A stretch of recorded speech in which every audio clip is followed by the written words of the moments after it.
Mr. Murali Pillai, Minister of State in the Ministry of Law and the Ministry of Transport, Excellencies, distinguished guests, ladies and gentlemen, a very good morning to everybody. I'm delighted to join you for this year's Singapore Maritime Week 2025.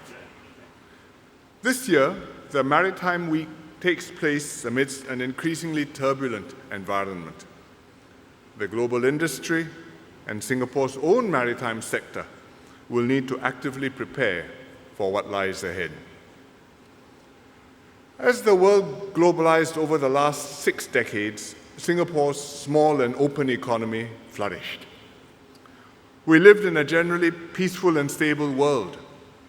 The global order was underwritten by the United States, supported by its allies in Europe and Asia. Multilateral institutions were established: the UN, the IMF, the World Bank, and the World Trade Organization. International laws and treaties were negotiated and adopted, including the United Nations Convention on the Law of the Sea, UNCLOS. Countries big and small generally acknowledge these international rules and norms. They understood that economic liberalization and freer trade would benefit everyone. Many countries acted on this understanding and reaped the benefits, including small economies like Singapore and huge ones like the United States and China. Investments by MNCs in developing countries opened up export markets and fostered economic growth. International trade boomed, and the global maritime industry grew with it. Collectively, the world economy benefited too, as freer trade promoted finer global division of labor, more integrated supply chains, and greater efficiencies all round. Singapore rode these waves and made the most of them. We made investments and implemented policies to build an open, reliable, and trusted trade and maritime hub. We became a key link in global supply chains, a gateway between East and West. But it's a different world today. Attitudes towards trade have changed. Patterns of trade flows are shifting too. First, geopolitical developments are severely straining the global trade system. Over the past decade plus, tensions between the major powers have intensified. Countries have become increasingly anxious to stay ahead of one another. They are prioritizing security, resilience, and self-reliance over interdependence and cooperation. Supply chains, once optimized for economic efficiency, are being reconfigured through friendshoring, nearshoring, and reshoring.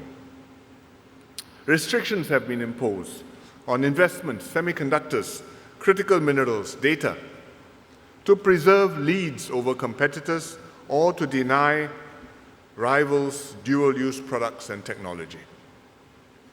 Some big powers are adopting a more transactional, sometimes coercive approach to achieve immediate objectives and giving less weight to more indirect and longer-term benefits. These structural shifts have accelerated in recent months. A new administration in the US believes that under the previous system, the US has been treated unfairly by its trading partners, both friend and foe, to quote their words. Far from the erstwhile win-win view of international trade, investments, or multilateral agreements.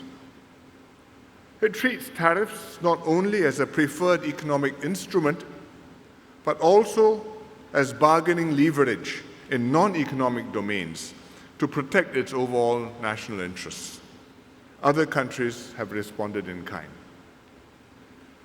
These strategic policy shifts are reshaping the landscape of world trade. Protectionism and economic bifurcation are rising. The maritime industry is itself directly affected, with countries acting to reduce reliance on competitors for freight shipping and shipbuilding, or to displace rivals controlling strategically located ports. Meanwhile, A second powerful force is quietly impacting global trade patterns, and that is climate change. Climate change and extreme weather events are already affecting established trade routes. Droughts have lowered water levels in the reservoirs supplying the Panama Canal, raising costs and creating uncertainty for vessels seeking passage. New routes, such as the Northeast Passage, are opening up due to the melting Arctic ice. As a significant emitter, the maritime industry is under pressure to reduce carbon emissions. International shipping accounts for about 3% of all greenhouse gas emissions, roughly as much as global aviation. The industry is therefore actively seeking ways to decarbonize by using greener fuels and developing more efficient ships. Beyond green technologies, patterns of trade are likely to shift to account for the environmental impact of carbon emissions from shipping. Whether this happens through carbon taxes on fuel or carbon border adjustment taxes, the result will be to reorient existing supply chains and trade routes. These global shifts will have a major impact on Singapore, because to us, trade is existential, and the maritime industry is a major contributor to our economy. But while trade faces significant headwinds, globalization is unlikely to completely reverse itself. Despite all the current challenges, the world still needs to trade, and countries still need to do business with one another, as we were reminded during COVID. For some, this is a matter of survival. About a quarter of global food production is traded internationally, and more than 80% of the world's population live in countries that are net importers of food, including Singapore. Without trade, these countries would simply starve. For many others, trade remains a crucial driver of prosperity. Trade enables the international division of labor and creates efficiencies and economies of scale. No country can produce on its own a modern car, aeroplane, or hand phone without relying on materials and components from abroad, usually from many countries. For decades until the global financial crisis in 2008, international trade grew faster than world GDP. In the 1950s, international trade was around 15% of world GDP. By the time of the GFC, the global financial crisis, this had grown, more than tripled, to 55%. This was how countries around the world sustained economic growth and productivity gains and steadily improved their people's lives. The GFC was a turning point. After the GFC, globalization slowed, world trade stopped growing faster than world GDP. But despite the headwinds, international trade still generally kept pace, staying at 55% of world GDP. And thus, in the decade and a half since the GFC, world trade continued to rise, reaching a record $33 trillion last year. But this present moment could prove to be another turning point. Given the heightened strategic tensions and policy uncertainty, we cannot assume that global trade will continue to keep pace with GDP. If the trade to GDP ratio starts to fall, there will be serious economic and strategic implications. At the least, it will dampen economic growth in many countries, which will cause further social and political problems, both domestically and internationally. And in that event, the world would truly enter a new epoch, which it has not seen since the Second World War. Naturally, our hope is that whatever the uncertainties and turbulence ahead, world trade will continue to grow, not just to sustain the maritime industry, but to enable more productive and prosperous lives for the peoples of the world. And thus, Singapore's task is to do our part to enable and foster the growth of international trade, to make our economy and our maritime industry more efficient, more competitive, more trusted, so that whatever the state of the world, others will still want to trade here, to do business here, and we can continue to make a living for ourselves. How?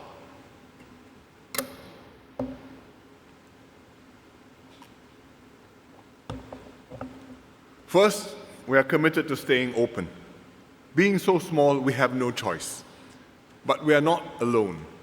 Even with globalization in retreat, many countries still believe that trade can be a win-win proposition and still want to preserve as much of the benefits of the multilateral trade as possible.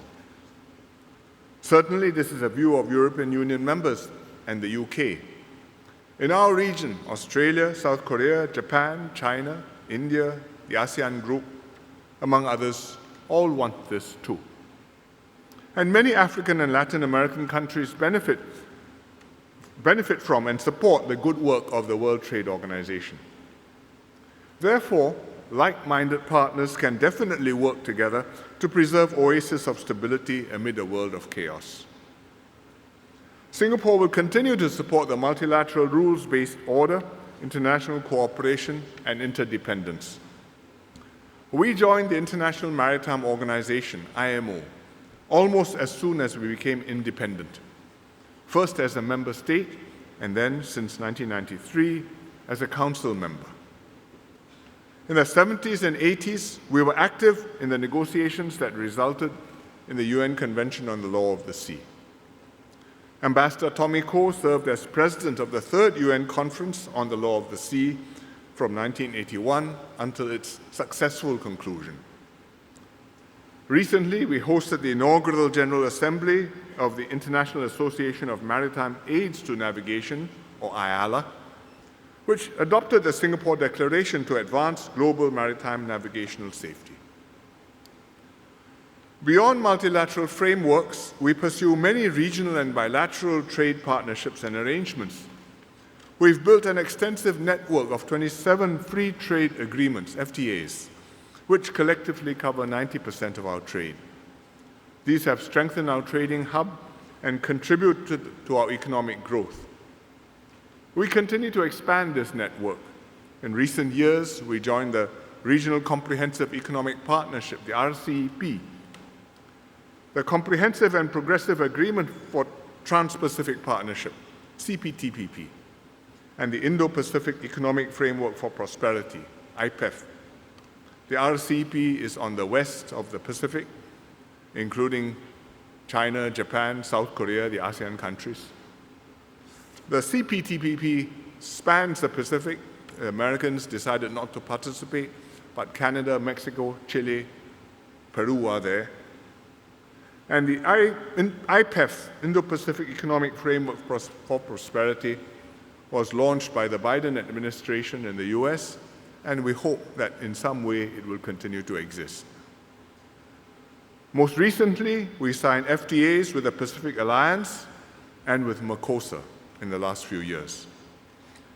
In the fields of sustainability and technology, we are negotiating green economy agreements and digital economy agreements with key partners. We are also working on green and digital shipping corridors with many countries and ports. We have 12 of these agreements. To expedite port clearances, promote the supply and deployment of new fuels, and define common standards. Singaporean companies, too, are working across borders to strengthen trade and supply chain linkages. For example, PSA International operates a network of ports around the world. It is innovating its services to enable cargo to flow seamlessly across these multiple PSA ports and to add more value to the supply chain. This is how, instead of turning away from trade and partnerships, Singapore is doubling down on staying open. Secondly, we will continue to strengthen ourselves as a regional hub and global node. Modern Singapore had grown and prospered by being an entrepot, an emporium of the Orient. By the 1960s, this regional trade was in decline. Singapore embarked on an industrialization drive to replace those jobs and to grow our economy. But even then, we continue to see potential in the maritime industry. An efficient modern port would help our growing exports to reach world markets, and we could also become a transshipment port, not just for our immediate neighbors in Southeast Asia, but for a much wider Asia-Pacific region, even extending to South Asia. Therefore, we built up a whole ecosystem to support the maritime industry: the port, the shipping lines, the shipyards, the bunkering services, the legal services. We steadily invested in port infrastructure. In 1969, in the very early days of containerization, we decided to build a container terminal at Tanjong Pagar, Southeast Asia's first. As the Asia-Pacific prospered and trade volumes grew, we made major investments ahead of time in new port terminals. And today, Singapore is one of the busiest ports in the world, with more than 1,000 vessels in port at any one time. The maritime sector contributes to over 6% of our GDP and about 140,000 jobs.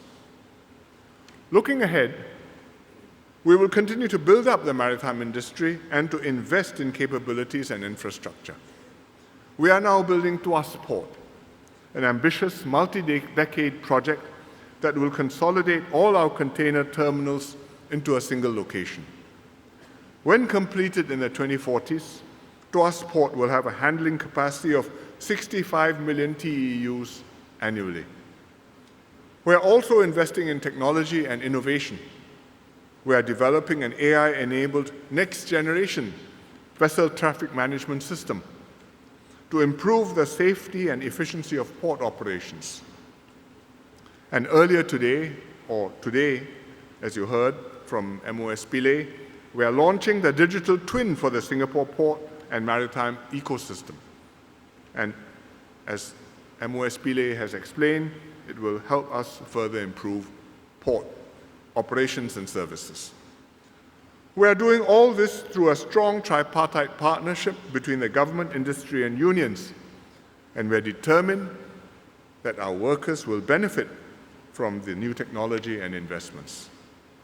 And indeed, our Port Workers Union and Port Officers Union, Maritime Officers Union, are represented and attending this conference, participating in the deliberations. Our workers must be prepared to take on new and more productive roles and not be sidelined or displaced by technology or AI. Therefore, we are also investing heavily in our people.